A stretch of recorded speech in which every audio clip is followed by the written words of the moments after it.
Alright, omulungi atulaba ku Jonathan Exclusive nkwaniriza nnyo nenkwebaza byokwasaganya okubanga ofisa wakadde n'otugoberera. Olunaku olwaleero nga we nakusuubiza anti tugenda kubanga tukuwa ekivvulu kya David Lutalo.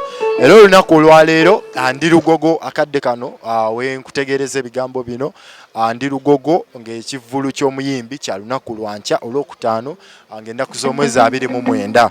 Naye kyenyinza okukutegeeza kyensanze ku ground anti buli kimu kyawedde dda nga bw'olabako awo.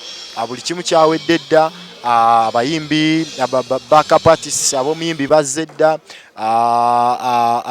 abakubi b'eŋŋoma aba live band nabo batuuse dda abagenda kubanga bakwasaganya ensonga mpolampola. N'omuyimbi yennyini olunaku olwaleero agenda kubanga ayitawo akolemuko ka sound check akasembayo asobole okubanga atuwa ekintu ekirungi olunaku olw'enkya. Nnyongera okubanga nkukakasa anti ekivvulu ekyo ogenda kubanga okifuna live wano ku Jonathan Exclusive.